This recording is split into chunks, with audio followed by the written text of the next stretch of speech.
Hello everyone, welcome to UP simplified. So आज हम discuss करने वाले हैं CSIR नेट जून 2023 का एक और question.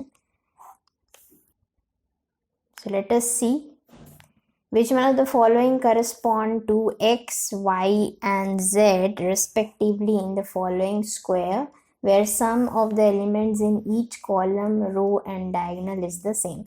So again I want you to try and solve this question first and then come to this video. So यहाँ पर अगर हम देखें तो ये क्वेश्चन में ये कह रहा है कि जो x, y और z जो हमारे स्क्वायर्स में यहाँ पर दे रखा है,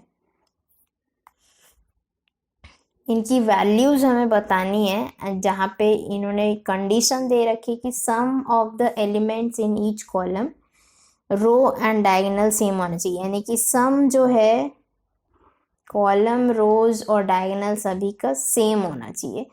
सो ऐसे करके सभी का सेम जो आपका वैल्यूज आना चाहिए वो सेम होना चाहिए after doing the addition, and diagonal में भी आपका सेम आना चाहिए। तो इस तरीके से ये क्वेश्चन कह रहा है। So let us solve this question.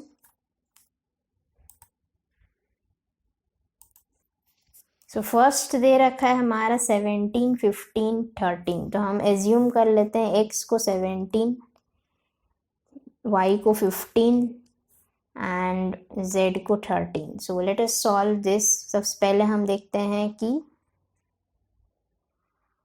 एक कॉलम में कितना है, सम कितना आ रहा है। तो अगर 16 + 17 + 13 करते हैं so it will be 46, right.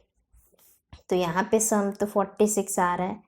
Then अगर हम y 11 और 19 यानी कि 11, 15 और 19 इनका सम करते हैं तो 45 आ रहा है। यानी कि ये तो ऐसे ही कैंसिल हो जाता है क्योंकि यहाँ पे ये दोनों इक्वल नहीं है ना, दे आर नॉट इक्वल। तो ये ऑप्शन तो कट हो जाएगा। नेक्स्ट वाला ऑप्शन में अब हम जाकर ट्राई करते हैं।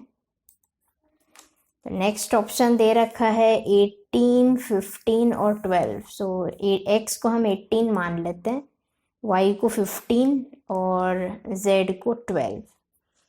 सो लेट अस सॉल्व अगेन। सबसे पहले हम कॉलम का देखते हैं, 16, 17 और 12 देखते हैं, यानी कि ये वाला पोर्शन।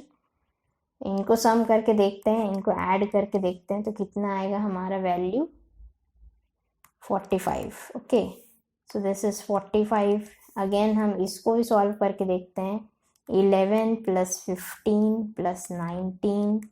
तो ये भी 45 ही आ रहा है। ओके, हम कंटिन्यू करते हैं अगेन इसके साथ, देखते हैं कि इसमें वैल्यू सेम आ रही है कि नहीं। तो x की वैल्यू हम 18 ले लेते हैं, 13 एंड 14, यानी कि ये पूरा हमारा कॉलम।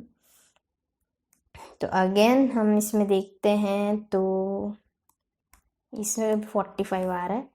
तो यहाँ पे 45, यानी कि ये एक पॉसिबिलिटी लग रहा है कि सेकंड ऑप्शन हो सकता है क्योंकि इसमें सारे कॉलम्स का वैल्यू जो है वो आफ्टर एडिशन 45 आ रहा है। अब हम रोज का भी एक बार चेक कर लेते हैं, हो सकता है वहाँ पे कुछ अलग वैल्यूज आ जाए। तो let us see, let me erase all the ink. अब हम रोज पर चलते हैं। सबसे पहले फर्स्ट रो यहाँ पर भी देख लेते हैं वैल्यू सेम आ रही है कि नहीं। तो 16 + 11 प्लस, और x की वैल्यू हमने क्या सोच रखी थी, 18 है, y का 15 है एंड z का 12 है। सो let us solve 18। So here also 45 ही आ रहा है। ओके, एंड नेक्स्ट वाले रो में भी जाकर देखते हैं क्या है। So 17 + 15 + 13. So you will again get 45. Okay, 45 है। एंड लास्ट रो देख लेते हैं। So लास्ट रो को अगर हम देखें तो 12, 19 and 14. So you will get 45. Okay, so I think यही ऑप्शन होना चाहिए। अब हम डायगोनल भी चेक कर लेते हैं। रोज एंड कॉलम तो हमने चेक कर लिया। Let me erase all the ink. तो चलो डायगोनल भी देख लेते हैं कि वैल्यू सेम आ रही है। x को हम 18 समझ रहे हैं, y को 15 एंड z को 12। सो डायगोनल में देखते हैं कि क्या वैल्यूज आती है। सो डायगोनल में क्या दे रखा है, 12, 15 and 18। Okay, this is the value of z, y and x. इन सारे को ऐड करेंगे so you will get to see 45. Okay, यहाँ पर भी आपका वैल्यूज 45 ही आ रहा है. इधर के डायगोनल्स को भी चेक कर लेते हैं. तो यहाँ पर 16, 15, 14, again 45. Okay, so the option यहाँ पर भी 45 है. तो ऑप्शन सेकंड है जहाँ पे हमारा कॉलम, रोज एंड डायगोनल सारे का सम जो है वो हमारा 45 आ रहा है. दैट इज सेम, सभी का सेम आ रहा है. That is option B is the correct option. So this is how you have to solve this question. This question was very easy. Anyone can solve. So thank you everyone. Please like, share and subscribe my channel for more videos. Thank you.